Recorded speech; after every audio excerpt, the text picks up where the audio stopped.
All right, everybody, we're back with another Walt's Apartment Presents. I'm so excited for this guest. We have the one, the only Mr. Daps with us this week on Walt's Apartment Presents. Let's go. To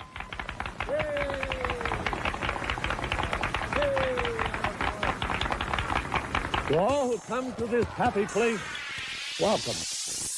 Good evening, ladies and gentlemen. My name is Chris, and you listen to a podcast that believes in dreams, that places trust in the magic of imagination. That is always the first start of the right, and where the light is always on. Join as we discuss reviews from Walt's Apartment.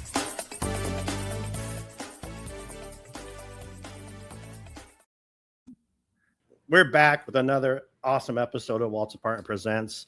This is one of those episodes where like, oh man, this is really happening. So as you guys know, about a couple months ago, we acquired DisInsider.com. We're very excited about that and moving forward with that and bringing the podcast into the site and the site into the podcast.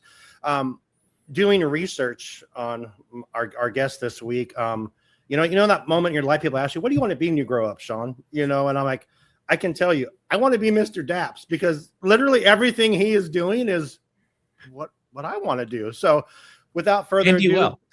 What's that? And you will. Well, we'll see. We have Mr. Daps here with us, MrDaps.com. It's an honor to meet you. Finally, we've talked about this for a couple months about doing this before anything, and I'm so glad we finally were able to get you in. Thank you so much. How are you today? I am wonderful. Thank you for having me. I love your intro. That was so much fun that I just felt hyped and energetic, ready to go. I told you right before about Chris. So that's literally, that's Chris. And he does amazing. Does it every week for us. The one recording we have of him, that's it right there. So it's very, very cool. How are you feeling today? I mean, you were pretty busy last night. How was Pride Night? Let's just start with that. Like I said, I told you we're going to be all over the place and we're how was Pride Night? Pride Night is one of my favorite Disneyland After Dark events. Okay. It is such a happy evening. Like you get there and everybody's dressed up. There's color, there's lights, there's music. And I love as you're walking around the park, it's probably one of the most positive, 4 hours or whatever it is that you're going to get when you go to Disneyland. And it's because as you're walking around, you hear everybody like shouting out, "Oh, I love your outfit. Happy Pride. Look at this. Great year." Like whatever it is. Yeah. It's just so positive and uplifting. And that's always a huge thing to me. And the entertainment's great. Like the cavalcade that they do for the Welcome Cavalcade, I love personally because it's Showstop pulls the music from Parade of Dreams, which in my humble opinion was the best Disneyland daytime parade of all time, maybe all parks. I don't know. We can make that an argument another day, but you get fantastic entertainment, fireworks. Like there's a whole lot to love, lots of characters, and then you get the food, merchandise, and all that stuff too. But it's just the vibe is so happy, and even if you don't do anything and you're just walking around, I was telling Katie last night, I was like, this is the night where the DJs make the most sense for these Disneyland After Dark events because people just are having fun being together and dancing and having fun together. Yeah. And that happens at other Disneyland After Dark events too. But this one, it's just like magnet. And it's a blast. Yeah, it looked amazing. Like I said, I saw videos. Amber from our show is down there right now, and a lot of our friends are down there. And I think Amber's going to both nights. She makes a week-long event, and she just goes. I was tempted. Yeah, she goes hard. She is, and it looked like a really good time. It looked like a lot of fun. I saw Jarendell's post. I saw your video you post of Tinkerbell, bringing out the so cute from the back, and it looked like such a good time. But let's dive into Mr. Daps. Start off, you have 101,000 subscribers on YouTube. That's congratulations. That's amazing. I want to ask if this next stat is correct. 13,268 videos. Is that correct? You put out 13,000 videos? Yeah, that's probably true. Wow. We started YouTube basically the moment you could start YouTube back in the day. Okay. And so our videos go all the way back to, I think it was 2005 or 6. And we've had a couple of channels through the years because we were kind of trying to navigate how we wanted to to do YouTube at the beginning, because originally you only could put clips up that were a few minutes long, and that provided challenges for us when we had bigger ambitions. And so we had actually what I guess a professional YouTube channel, and then there was me. And the professional one was supposed to be where we'd put all of like the trailers and the stuff Disney sent that was official. And then the one that was me was anything that happened to be my interests at the moment, and which could be anything. You know, maybe it's back then the college band, or maybe it's an attraction, or maybe we're going on a challenge to go on Small World 50 times in a row, you know, just random stuff. And why would you do that? Because we were crazy. 50 times. Why would you wear a bow tie into the park in the summer? You know? I mean, if you look good and you pull it off, brother. So but so we quickly discovered that the second channel was way outpacing the first channel, and the first channel really didn't matter. And so that got left by the wayside. And the channel that you just referenced is the one that was actually our second channel that was made because I just felt too confined by being, I don't know, being too professional and being what everybody else was doing and kind of like whatever. And that's kind of been a theme that's run through Daps Magic for the last 22 years, is quite often like, here's the way you're supposed to go, and this is the realm you're supposed to fit in. And I go, well, I want to do this over here.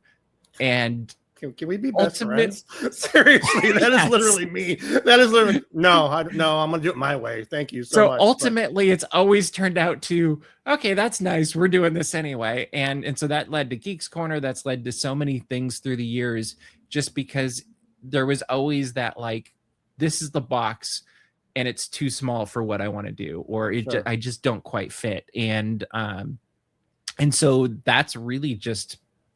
Through the years, it's just kind of taken off. And I believe you when you say 13,000. I don't actually pay attention to how many we've posted. I actually looked back up when I was writing my notes. I'm like, what? No, that 13,000? Well, and I believe it because if you think about it, we have at least 2 videos going up a day. And one of them will be what's happening today in Disney history with my friend Egon Bonkers, who's a puppet. And then there's one that, you know, whatever happens to, if it's news or something that interests me or whatever, the team. And we've always just kind of lived by the rule that if you'd like to watch it, we'll post it. I love that. And so then it just kind of, it's a little bit of a variation on best idea wins, but it just makes it fun. And we really believe at Daps Magic that if you're not having fun, you're done. And that's not a bad thing in any way, because sometimes people aren't having fun anymore. You know, your interests change. You decide, hey, instead of going to Disneyland 3 times a week, I would like to go raise a family, you know, like whatever. And so as these things have evolved, that mindset has just made it a whole lot easier to keep moving forward all the time and having fun doing it and keeping things positive. Because I am very much I like things that make people and me feel good, and I just recognize there's so much in the world that does the opposite, that we have such a unique opportunity to bring more good into the world, to share the good that we experience, like last night with the world. And so when we're doing all of these things, there's always that definite thought of, hey, we're not just doing this because this makes me feel good. There's going to be 100,000 other subscribers that might be interested in this as well, and maybe even more, who knows. And so it's really kind of always keeping in mind that it's not about me, but there's always a bigger picture happening. Sure. Well, you frame it well, you present it well. Like I said, in the process of deciding, are we going to do this site or not, I looked into a lot of different things. I asked a lot of people, I did a lot of research, and I'm like, it's no BS. Like I said, this is what I want to do. I mean, everything you do on your site is like, yeah, you have a podcast that's attached to it, and you attach this to that. How does he do that? I'm going to pick this guy's brain when we're not doing this interview, and I'm going to hopefully he'd love to help me out, because absolutely, it's the craziest undertaking I've ever thought of doing these past couple of months. Is like, you do have to be crazy to do this. I will say 100%. And I honestly have decided I am crazy. But one other thing, almost 80 million views just on this channel, on this YouTube page. That's amazing. That's that's just congratulations on the success. I saw you just got 100,000 or just recently, or was it? It was a few months ago. Yeah. In fact, I think there it is. There's our plaque up there. It is right me. there. That's so cool. I'm only 98,000, only 98,000 away. So you're going to get there. Like if this is the thing, if I can do this, anybody can do this. And it's literally just surrounding yourself with the right people. Like I have people in there that keep me pointing in the right direction or keep me grounded or, offer counterpoints that I don't always listen to, 100%. But like, it's that, I don't do it alone. It's, Katie and Roger and Angela and Mikey, like all these people, Doug, that help out. And even my dad's been a part of this since day one, which has been a very fun thing for father-son bonding. So let me ask you this. You have one of the coolest philosophies. Keep kind, share magic is the philosophy of your page. That's just the coolest thing. Where did Mr. Daps come from? I mean, what was like, we're going to do this. This is the idea. This is what I want to do. So it was an evolution, I'm going to say. So when I was a kid, we didn't live in Southern California. Okay. And my dad would come down to the Orange County area for conferences. And so once every couple of years, we'd get to come down to Southern California. For a while, we lived in Oregon, and then we lived in Minnesota. Outside of Portland, north of, or I guess it'd been south of Mount Hood. Okay, I lived in north of Mount Hood. I lived in Central Point for 20 years. Okay, there you go. Yeah. A little town called Parkdale. Okay. And so then we lived in northern Minnesota. So Disneyland was a huge deal to us. And we'd come down and we'd camp in the old Vacationland campground, which is now where the Mickey and Friends parking structure is.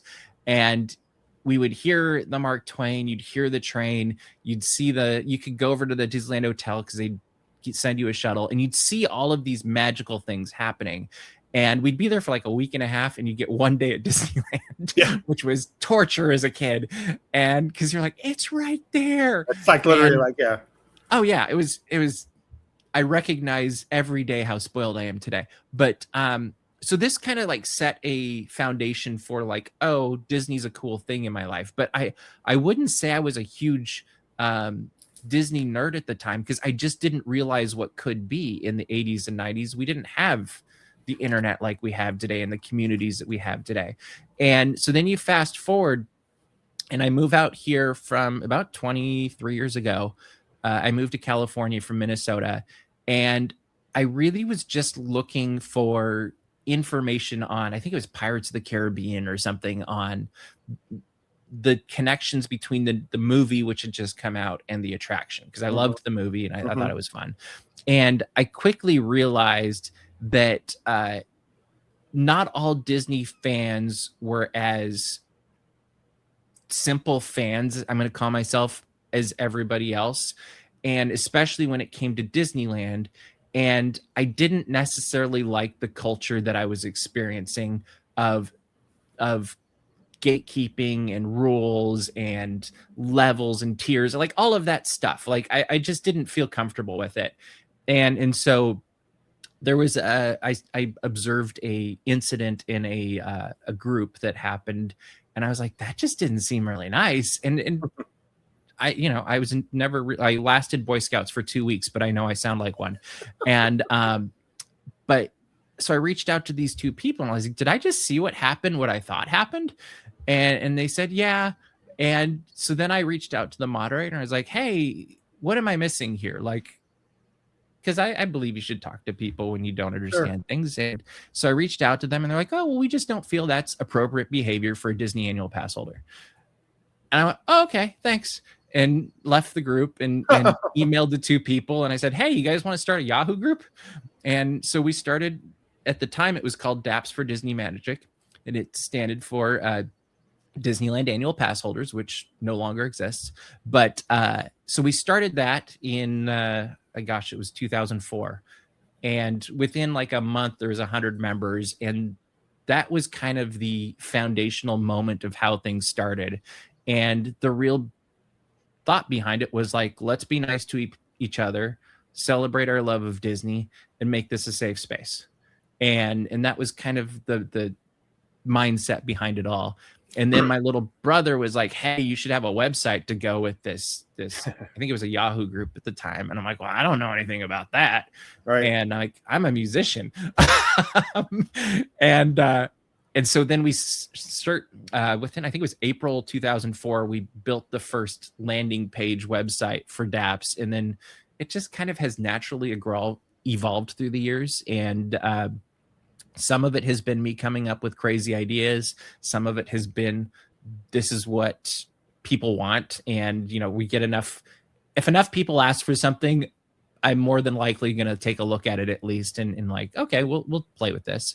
And then sometimes it was just you're standing with the right person in the right place at the right time, and an idea pops up and we're like, let's go with it. Right. And so that's really where things got started. And it's kind of just fallen forward ever since. Right. And yeah, it's been fun.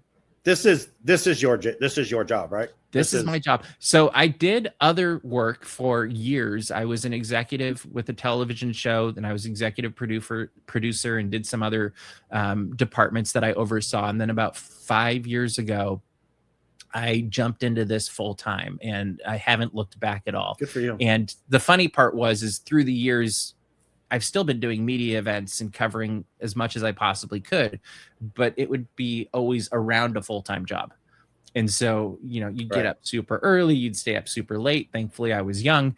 And so it was, everybody thought that was my full-time job, and nobody cared about an office job. Sure. And so eventually I was able to make this the primary one. And, I probably work way more now than I ever have in my life, but I have amazing people around me. I get to do work with amazing people as well. And I have more fun than I've ever had. That's awesome. Yeah, it's inspiring too. Like you said, that's just crazy. Did you ever imagine that it would grow into what it is like when you started this, or is it just like you just know that we're gonna get there? Are you a driven person, or are you like, hey, what happens? I'm gonna say both. Yeah. So it's kind of a weird thing, because when we started, nobody was doing this. Like, there was Mouse Planet, Laughing, like there's a couple sites, but like when you look at what they looked like, they were very text driven. And we always wanted to be video driven. Like, that's always been I worked in television. I did wedding videos through the year. That's kind of always been my sweet spot. And so there was always a different approach to it. And it was always kind of we don't exactly know where we're going, but we want to push that limit anyway. And so I think there's more of the driven part of me is always wanting to be better, always wanting to go to that next step, and always look for the next adventure. And for a long time, that was like, oh, how can we milk a few more seconds out of YouTube to get a 10-minute and 59-second video out of a 10-minute video? Because then we can put more into Geeks Corner or whatever. Sure. And so, yes, there's always been a vision of like, this is what it could be, but the vision changes through the years. And so I think the culture has become the bigger vision, and the impact, I think, is almost the bigger vision than a structural organizational kind of thing, which that has evolved multiple times through the years. Because we're kind of a little bit like the Muppets, which is one of my favorite properties of the Walt Disney Company, because we do just have so much zaniness and ideas and whatever happening around us that, maybe it's a stage show, a variety show one year, and 5 years later you're on television, whatever. And sure. Totally. So question, social media today is so prevalent. Prevalent, I guess. What is the word? But when you started this, it really wasn't like that. So with your kindness that you put out, why is kindness more important now than it ever was before, like in the Disney community? Because obviously you see so much negativity now. You didn't see everything else. Everyone else before was just posting always only good stuff. Now you're looking at negativity as well. So Did that question make sense? Yeah. I have two parts to that. Sure. Is one, it's so much easier to get amplified now. And what you focus on, like there's an old adage that what you focus on will grow. And with social media, that's literally true, because what you focus and engage on, they're going to send you more of. Like that's just the way algorithms work. On the flip side, I would say in some ways, yes, the Disney community is as negative or more negative than ever before.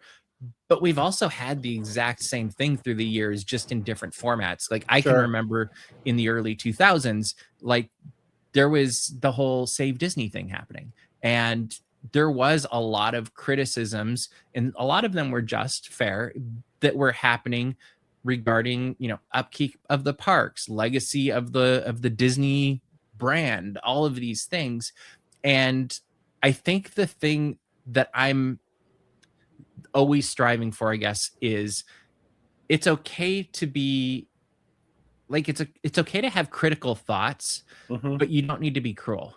And it's finding that difference between critical thinking and just attacking. And I think as fans, you should want something to succeed and to be amazing. And like fans really should be building up what they're fans of. And sometimes we forget that. And one of the things I think that we can do now is really just engage and connect with those positive people and find the other people in the community that are like, hey, this is what we like. This is what we want. Because then more people are going to keep looking for that and finding it also. And I do think there is a weariness to all of the opposite, and people do look for it. And part of that is just making sure to put it out there and being upfront about it. And, you know, I used to have kind of a tolerant, I guess, approach to comments that was much more flexible than I have now, where, you know, I used to be like, you know, it's fine. They're just, you know, just the internet. But as things have gone on and people have gotten more aggressive, I guess you could say, in some of their comments and stuff, like I don't try to engage with them anymore, because I know they just want to argue about stuff. And I'm like, if it's not nice, I'm just going to delete it. And if it's critical thinking with a valid point that you're not making personal attacks or whatever, like that's something we can work with. And so I think part of it is just engaging where people actually want to engage, as opposed to being baited. Is that absolutely? Can I answer your question? Absolutely. You're obviously a big Disney fan as well, but you're literally a member of the Disney media. How do you balance being a Disney fan and being a member of the Disney media? Is it pretty easy, or is it just, do you just do what you do, or do you? That's a good question. I think they're hat in hand for me. Like they're both together. It's one of those things that as I've grown as a Disney fan, it's actually been as I've been growing as a member of the media too. And one of the things is I have such a unique seat to watch Disney history happen and to watch Disney events happen. And if you'd have asked me when I was a little kid, would I be standing with a microphone talking to Tom Fitzgerald or, you know, whoever about Soarin', like I would have been like, well, one, people don't actually do that. And two, like, why would they want to talk to someone like me? And so part of it is, I guess, an appreciation of what I get to do and the opportunities that have been afforded us. And then also just it's having fun with where you're at. I think I could probably do something similar like this with, I don't know, national parks or something. I don't know. I'm just throwing something out, but good luck. You know, I'd love to go to Alaska. So that's in my head. But like, I think you can make things happen and enjoy them and appreciate them wherever you're put. And my grandfather kind of always had this approach of just accepting the good wherever it is. And I think so often we get sidetracked on the inconveniences and the bad and the whatever, that we forget that for every bad thing, there's always a good counterbalance somewhere. And so it's just kind of been one of those things that's evolved where, you know, Disney fans evolve. Like, I feel like there's an evolution to the Disneyland fan, that when you first start going to Disneyland, it's all about the rides. And then you're like, oh, they have food too. Okay, it's all about the rides and food. Oh, this parade's pretty cool, fantastic, amazing. And you kind of just it spreads out and it becomes more diverse the longer you're a Disney fan, and you discover other things to be part of a fandom of within the bigger Disneyland or Disney topic. And so then you find these little niches that are a blast. And I kind of think that's just how it evolved for me, is you go from, oh, I love Disneyland rides, to I love Disney entertainment, to, oh, I actually kind of like learning the history and the backstories of this. And so my fandom kind of took me to where I am today. That's amazing. Is there one story that like sticks out to you? Like, oh my gosh, I'm reporting on this. I get to report on this, or like that completely like just shocked you, like you got to report on. That's a great question. Like, I'm actually having a flood of like, I can see you thinking, like, oh my gosh, I'm like, which one do I pick? Yeah. Like, oh my goodness. At the moment, I'm going to go with one that may not be the biggest story we've ever done, but it just was, it's sticking out to me. So we got to cover the opening of World of Color. Oh, wow. And this was 15 years ago, something like that. And that was just a special night. You're seeing, Richard Sherman come down, Bob Iger, Jody Benson, all these people. And it was a great weekend. And it was one of those nights where we were standing up. They put up this big podium thing or risers for the media, and we were on the very top back level. So we're way up above Little Mermaid and looking at this show happening in front of me. And I remember just kind of, and we saw Talking Mickey there too, like it was so many fun things happening. And I remember sitting there kind of going, this is insane. I'm just a kid from Minnesota. And here I am 16 feet up in the air with a bunch of, ABC News and all of these national networks. And then afterwards you have the party and all of that stuff. And this one moment really sticks out to me because I think it's just one of those, like, how in the heck? But I ended up hanging out with a bunch of people connected with the show. And when they left, we closed out the party and they went backstage.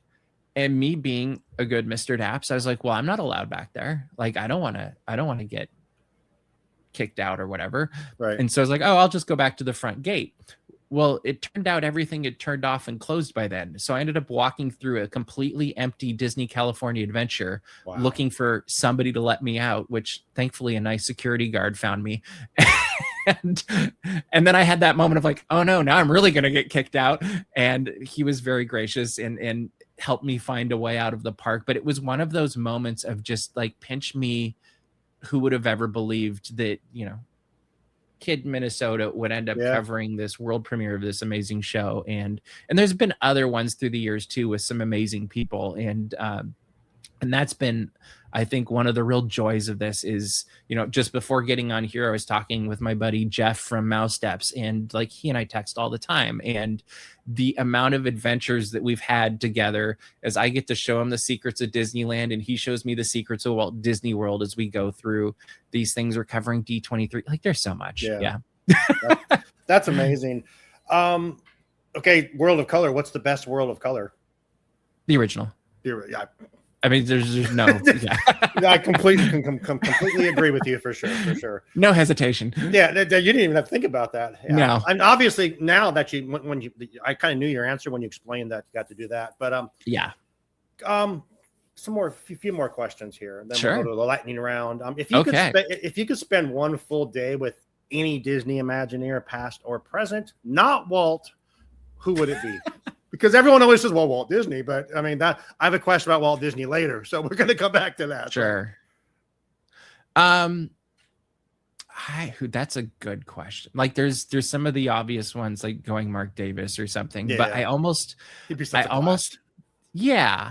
And like Joe Rohde pops into my head as well. And, but I had a blast talking with Tom Fitzgerald a couple weeks ago. Yeah. And I feel like him or Tom Morris, like kind of somebody in that era, I would really have a blast. And I think to even further answer your question, I'd like to go with them to Epcot, and I'd love to hear the stories of the Epcot that I didn't get to experience, because my first trip out there was in 2008. And I am just obsessed with old school Epcot. I love the music. I love the look of it is just, I don't know, it's fantastic. And I recognize why it had to evolve, but there is something so nostalgic and magical to me about the early days of Epcot. And like, if I could experience one, I hope this isn't one of your fast 5 questions, whatever they are. But if I could experience one attraction that's no longer around that I never got to experience in person, it'd be Horizons, because I just love everything about it. And whether it's the music, whether it's the message, like, I just think I would have eaten that up. And I think it'd just be fun to talk about that, talk about the music. Tom and I were having a blast talking about the many different scores that Bruce Broughton has written through the years. And, there's the one that many people don't know, which is the Thanksgiving Promise, which I'm pretty sure was a Disney Channel, or no, maybe it's Wonderful World of Disney original movie. But, it's one of those really pretty soundtracks that a lot of people don't know. And then you go through all the stuff he's done in the parks and other companies, whether it's for Silverado or whatever. I just think there'd be so much to talk about. And part of it, I don't know that it would matter as much who it is, but kind of the space we were given to just goof off and talk. I think those have been some of my favorite moments of interviews through the years, is not the moments where we're sitting there talking about how this Star Wars attraction came to be, but maybe it's the moments before and after where we're talking about John Williams music, or we're talking about our favorite characters, or, it's kind of those random, or like, how impressive is it that we're standing in front of the Millennium Falcon? Oh my gosh, that's the craziest thing. That's what the heck? And so I kind of think maybe my best answer is actually, it's the Imagineer we don't know yet. It's the one that has been around for a bit and does a lot of the stuff behind the scenes and makes things happen and has all of the stories. That's the guy I want to, or girl I want to talk to, because I just think there's so many people. We always get the big name people, but so often, like, my favorite people to talk to, or equally favorite, are the people that are like, oh yeah, well, you see that thing over there? I figured out how to make it work. And or I made this character, there's so many fun little things that you discover as you go through the different layers of Disney cast members and Imagineers. And I think that's one of my favorite things of doing this through the years too, is I love getting to chat and interact with all sorts of random people, whether it's, somebody that used to dance in a parade, or somebody that, I don't know, wrote a book. There's so many fun and interesting people to talk to. So I do think it'd be the person that we don't know yet. Perfect. That's a great answer. What is one thing, if someone asks you, what's one thing I need to experience if I go to Disneyland? What is that? What are you going to tell someone if they're going to ask you, Mr. Daps, what is the one thing I need to experience over anything else? That's a fantastic question. And I mean, the Matterhorn is up there, obviously, because it's unique to Disneyland. The thing I like to start with when people are new going to Disneyland is you need to experience Main Street. And you need to, they've done a really good job with all of the, they have all the plaques and stuff now, but, it's catching Walt Disney, in A Magical Life, or even Abe Lincoln in the, I guess he's the mornings. And it's really getting that vibe of where Walt Disney was when Disneyland is created is about where we are now compared to when Disneyland was created. Our Main Street was Walt to Main Street, us to Walt. And I think it's such a special thing that's unique to Disneyland, where you can really connect with Walt, and you can walk, over to the firehouse and see Walt's apartment, and you can really see, oh, this is where this picture was taken, or oh, this is where this video I saw was, and this is where Walt stood on the dedication speech. And there's so many ways to connect with Walt as you're going through the park when you take a moment to really look around on Main Street. And so that would be kind of my starting point. And then I'm like, if I were to go second, I'd be like, hop on the train next, because Walt loved the train. And I also think it's really just a great way to kind of see what there is to see in the park. You get a look at New Orleans Square and Fantasyland and Frontierland, and even a tiny bit kind of Galaxy's Edge. But it does give you kind of that like, oh, this is what could be. And I like that idea.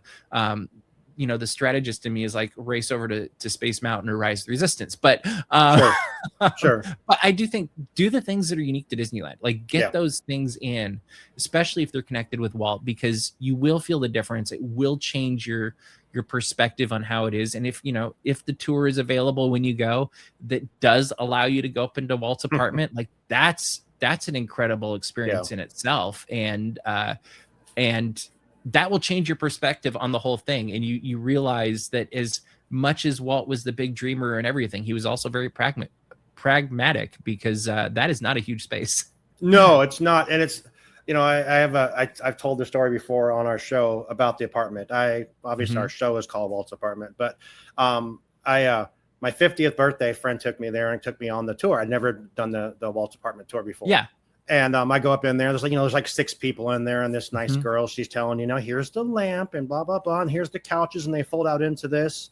The 6 people in there, we're talking and we're looking around. She says, now, if you stand right here, if you look out over the lamp, this is where Walt stood in 1955 with tears running down his face.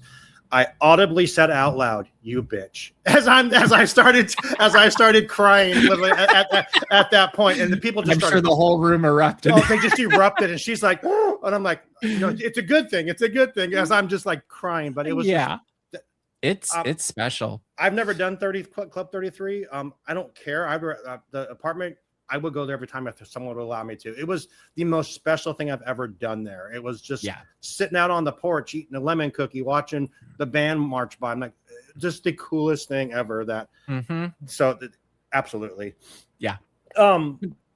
So fast forward now, we got a brand new CEO, just a few months in. I saw pictures on your site. You're shaking Josh's hand. How do you think Josh is going to do? I'm excited for Josh. He has a very good sensibility about him. And that's probably one of the best compliments I can offer, because he is a people person, which is very important, because he recognizes the value of individuals, of families, of fans. And that's something that is a driving force in him. He's also a very good businessman. And one of the things we forget all the time as Disney fans is that Disney is a business. And for us to continue to be Disney fans, we need that business to be very successful. And absolutely. And as much as we often don't like the word shareholders, they're a part of that equation of success for the Walt Disney Company. And so when Josh was announced, I kind of had already reading the tea leaves the last couple of years. I'm like, this guy makes sense to me. And I think it's very fun to see him stepping out and leading the company now, as opposed to just experiences. And before that, Walt Disney World and Disneyland for a while. But it's going to be fun to see what his era is defined by. So Bob Iger was very defined by, mergers and acquisitions and growing the company that way. And I would not be surprised if Josh goes with what he knows, and we see the Walt Disney Company growing through Disney experiences. Great for us parks fans. And then also through technology. I think they will continue, which will also be great for us as parks fans too, because you look at what they just did with Millennium Falcon and Smuggler's Run. It's a step forward because of the new Unreal Engine, and it really does allow more possibilities. And I think when you have more possibilities, that leads to more imagination, which leads to more magic, which leads to more fun. And I think we're going to see the company grow with that. I think we will, we'll still see studio growth and ESPN growth and things like that.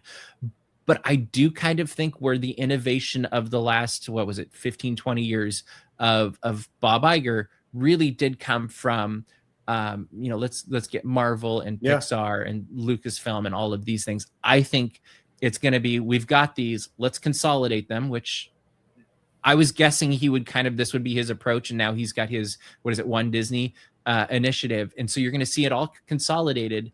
And then you're going to start seeing them really honed so that they work really well together and they work really well for fans. And so I think what we're going to see is Disney's more accessible than it's ever been before. It's going to go places it's never been before. And it's going to grow, hopefully, like never before as well. Only time will tell. And the one thing we do know, if we look at Disney history, is the law of unintended consequences and environment always are a huge thing. So, we don't know what economies will do. We don't know what world events will do. And that's always the challenge for every Disney CEO, I feel like, is you have a few of those during your tenure. But Sure. What I'm seeing so far is very exciting. I'm very curious to hear what comes out of D23 this year. Like what is going to be that top story that we're all walking out of on, what is it, Saturday night when they do the parks thing. And that will be, I think, one of his big moments on the stage again, is that night, assuming he does it, not Thomas Maslum. Right. And either way, like, we're going to get to know more of where the company's headed from that weekend, and where it's going to end up under his personality, his culture, his leadership. But I'm optimistic about it. I love that for the first time in many years, how much of a focus I'm really hearing on guest feedback, on people. Like it's a very people driven business under Damaro and Maslum. And I think that's really important, because in this day and age where we have more technology and more opportunities than ever, we also expect it to be more and more tailored to us than ever. Yeah. And that's that really hard, path to find. And I really think if they can nail that, the Disney community is going to be bigger than it ever has been before, because it's not just going to be awesome because of the stories it tells, but it's going to be awesome because of the people that you're experiencing the stories that it tells with. And it'll be, part of that is the cast member component, part of that is the guest component. And it's bringing all of these together in this really fun, hopefully, place where you celebrate Disney because you love it. You celebrate the old stories, you celebrate the new stories, and you really, you've built that really strong core, and you just kind of build that up. And I kind of think that's a smart way to go, because if you can build that core, yes, you're always going to have attrition, but if the core keeps growing, the attrition won't matter as much, because you're always finding those new fans and those new customers. Perfect. You have like 15 more minutes. Is that okay? Yeah. Okay. And whatever you need. Like, this is okay. I'm good till like 7 o'clock tonight. Well, I have a live podcast tonight to do at 7 o'clock, so I got to. Nobody's gonna watch it. We have one at 8:30. Yeah. Tonight. Yeah. Oh, okay. Well, we'll be done. We're normally on Tuesday nights, but because of Pride Night, we had to bump it. Right. Okay. Question I'm always asked. Sean, you're a Disney guy, right? Yeah, I am. Are they ever getting rid of reservations? No, it's not going to happen. What do you think? I don't think it's going to happen either. No. It's smart business. It's like you said, it's business. It's smart business. So it's good business sense. It's not. I hope they modify it. Is I guess that's what I will say. Yeah. I have stood with Josh in the parks as people have come up. Like, we'll be mid conversation and people will come up and be like, I love everything you're doing right now. I hate the reservations. And I will give Josh so much credit, because he will stand there and he will talk to them. He'll take it and he'll explain, hey, this is how it benefits you. This is how it benefits the company. This is how it benefits everything. And that's, I mean, I have not always agreed with reservations. I would say I now kind of have resigned myself to, like, yeah, this makes sense. We're going to stick with it. But like when they were fairly new, like literally standing there with the then experiences chairman and hearing him passionately believe in this and kindly explain it, I was like, okay, well, that's something. Yeah. Then fast forward a few years, and I'm sitting with Thomas Maslum and a few other of our colleagues, and that question was brought up again. And he's like, this allows us to operate better, to provide a better guest experience, and to have the park be maintained better, all that stuff. And he was very upfront. He's like, this is not going away. And I think as fans, that's disheartening at some level, because there is an element of spontaneity that we want. There is an element of simplicity that we're looking for. And I think they're working on that. Sure. I think they're trying to get rid of some of the headaches of reservations. And even this whole new thing where they got rid of the rope drop, the 11 o'clock thing. Yeah. And from what I've observed, and this is not the right time for me to make any analytical judgments on it, but it seems reservations opened up the moment they did that, just because there wasn't that stress and that false demand of like, oh, I have to get in because I might not get in. And I think if they keep doing that and making it easier to do this and simpler, you're not going to have as many. I think there's a lot of people that grab reservations because they can, and then they end up dropping them the night before because they forgot. Right. And if it becomes a flip of like, oh, I can grab a reservation the night before or the day up. Like yesterday, there were still reservations in the park when I got there at 6 o'clock. Wow. And so I think if they can get rid of that sense of stress and urgency for guests, then the reservation system doesn't become such a negative to everybody. It becomes oh, this is more of almost like like I'm just telling them I'm coming. It's just a courtesy almost. And when that happens, then Disney can get what it needs, and hopefully the guests can enjoy what they want to enjoy and not feel as I don't know, put off by it. I don't know what the best word is for that, because it does add a level of stress and confusion, and the the 3 strikes thing is stressful, I think, also. For but sure. But I think they're working on it. Like, that is the thing that you see is it's not the same system it was when they introduced it. It won't be the same system in a few years, I'm sure. Like, they continue to tweak it and make it better and make it more fun for all of us. Perfect. Do you think we'll ever see a third gate in Anaheim? That's a really good question. There's only one place it could go, which Toy Story. I mean, I kind of doubt it. Yeah, I agree. So here's my analytical thought on that is I think we're going to see a Disney Springs-esque kind of thing. I mean, that's what the concept art looked like. Also, that space is such a weird space with how it like fits into things. Yes, you could do a Tokyo kind of thing where it's crammed in the middle of everything, but I just don't know that you'd want to. When you think of park hopping, when you think of moving people around, all of that stuff, I think that becomes very complicated. I also think they have plenty of room to grow in the footprint that they have now. We just went through all the Disneyland Forward stuff, and I listened to almost every one of those meetings and whatever that were public, and they were very adamant that like, this is about growth. This is not about a third park, and growing in the space that we have.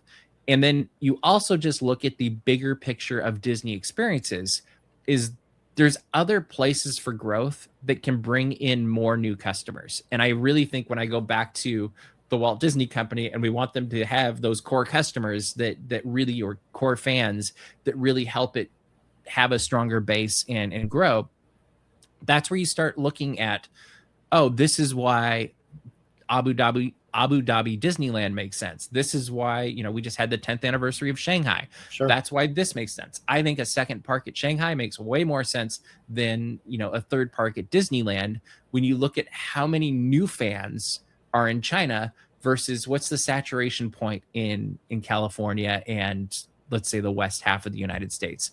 And yes, there is room for growth there, but like, you're also looking at some level for what can we get the most bang for our buck with as Disney. And so I think you can do that in other places perhaps better. And then you're expanding the footprint of Disney globally. You're creating more opportunities for your fans locally and not to go to a new park that's completely different. And you're not it's the whole Walt Disney World thing. You're not confined by this little thing. Sure. Like, you can really dream big. And so I think if I were the guy, if I were Josh tomorrow, I would be looking at where can we grow big picture, long term, much bigger versus trying to shoehorn something into Anaheim. That totally makes sense.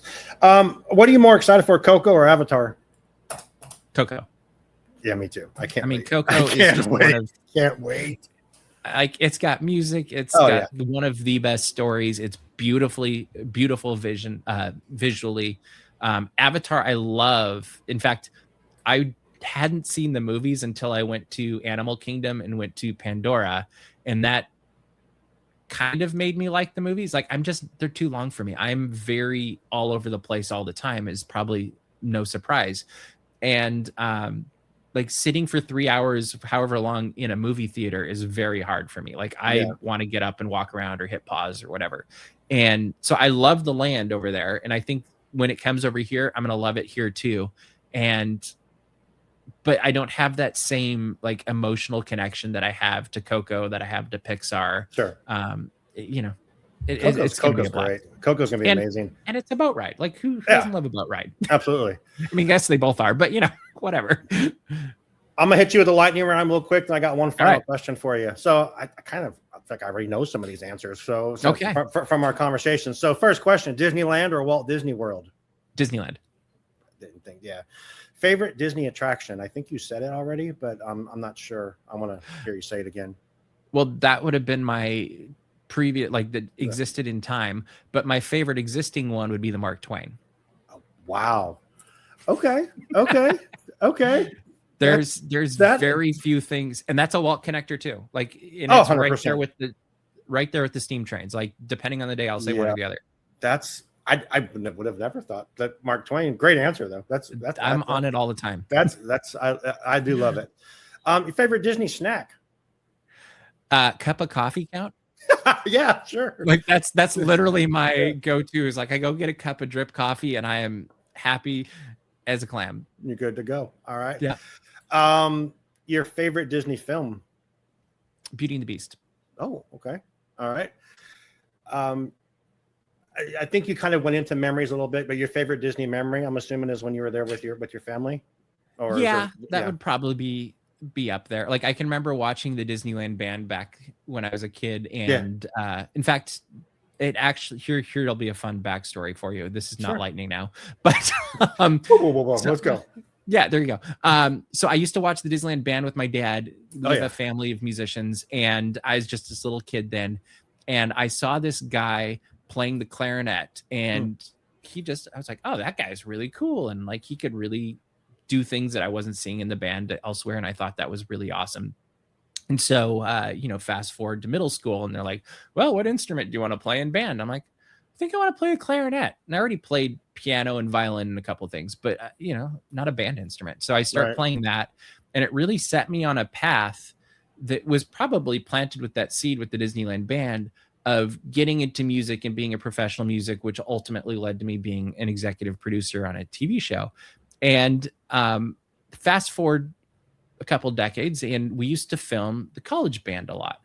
And when they had one here, and I was talking to somebody that was connected with the college band, and I said, we filmed the college band and the Disneyland band because when I was a kid, there was this guy that played clarinet, and he's great. And I think he still plays in one of the bands in New Orleans Squares.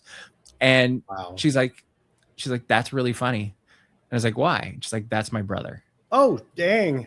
Yeah. And so all of these years later, it kind of circled around. I'm like, well, you can tell him that he's probably one of those, fork in the road moments that led ultimately to the creation of Daps Magic, which now has his nephew being filmed by us for college band. And I think we were the ones that filmed that. Like, everybody went to our videos for those back then. And it was just kind of one of those fun circles of like, who would have ever guessed that this seed that was planted would lead to all of these things that are connected to him that, years later. You still play the clarinet? On and off. Yeah. I tend to teach myself a new instrument every year. And so I will hit the old instruments, but there's ones that stick out more often than other. Like, I learned ukulele a few years ago, and that one has jumped out. And it's relaxing. It's fun. It's quiet. And I can only play the trumpet and the drums, but dang, that's crazy. Those are solid too, though. Yeah. I only play the trumpet because in junior high school I wanted to play the drums, and they told me no. You have a great embouchure. I'm like, I don't care. I want to play the drums. So the minute I finished junior high school, I was second chair to my best friend. Blah blah blah. Went to high school. Cool. Now I'm going to drumline. They're like, wait a minute. No, you're second. No, I'm playing the drums like I've always wanted to. So yeah. Again, as you should. Do what you want. You know what I mean? Exactly. Give me one word that defines or describes the Disney community. Fun.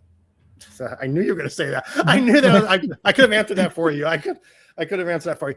Okay. I have one final question for you. Fire away. Okay. Walt Disney, we're sitting across from you today, and you have one question and one thank you for him. What would they be?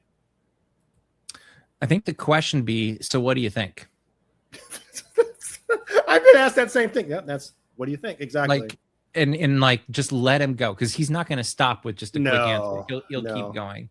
And then I think the thank you would just be thanking him for being him. Yeah. 100%. I think, you could thank specific things, but it's the sum of all the parts that really we have to thank him for. And that is one thing I really love about the Walt Disney Magical Life on Main Street is it does ground the park back to the man. And I think, I don't know that it was lost, but it wasn't as central as it was before. Like you go through phases up and down, and it's nice to see that grounding, excuse me, right when you walk in the park and start your day. Absolutely. Your first thought when you saw the animatronic, what was your first thought?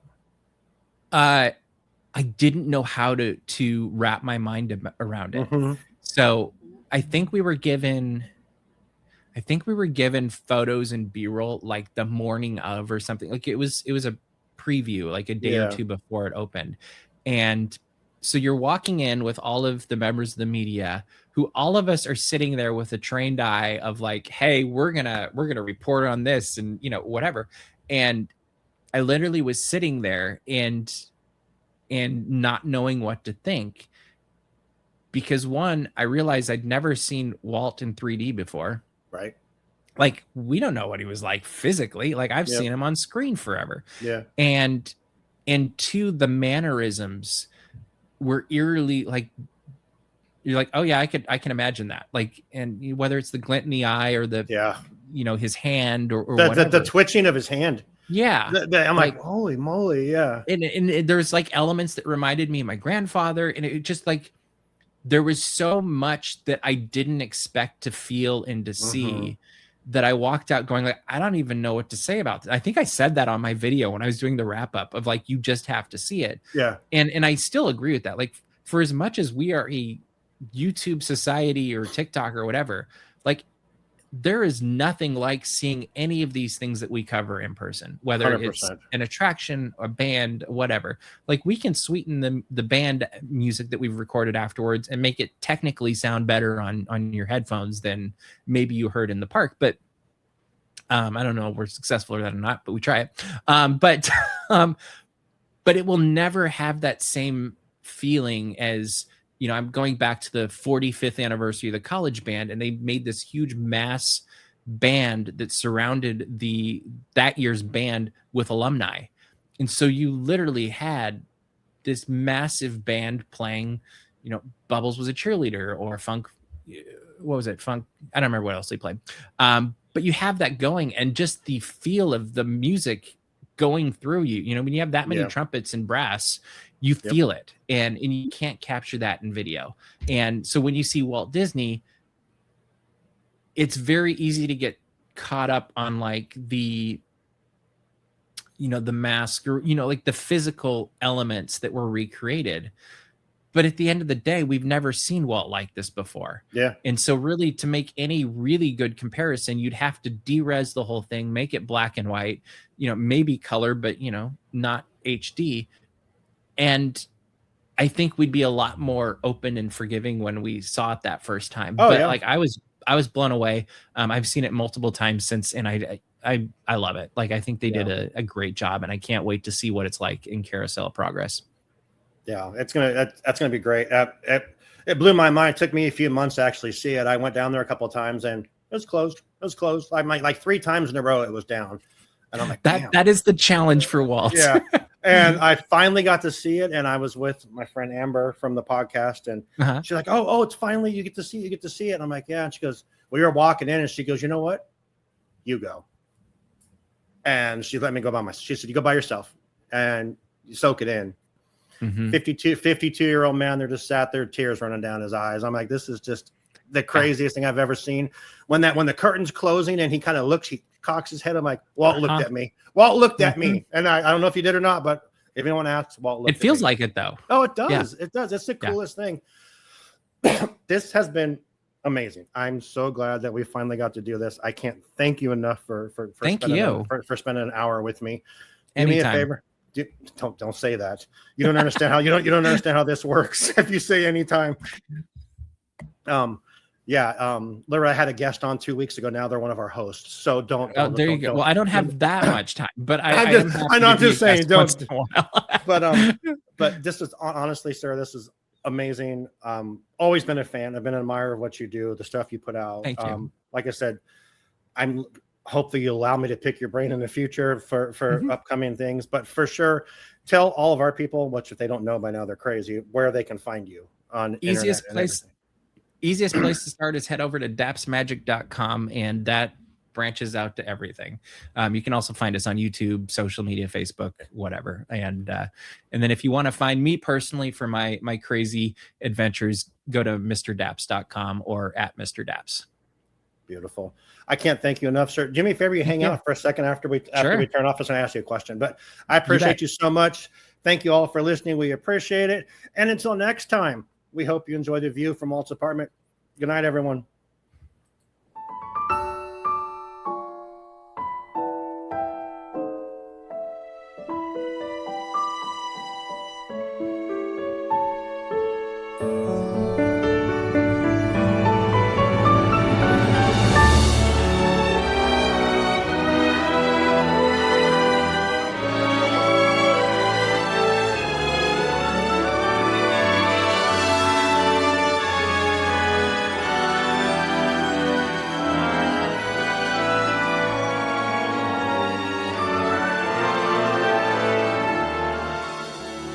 To all who come to this happy place, welcome.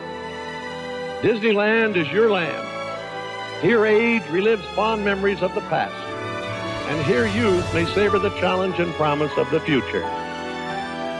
Disneyland is dedicated to the ideals, the dreams, and the hard facts that have created America, with the hope that it will be a source of joy and inspiration to all the world.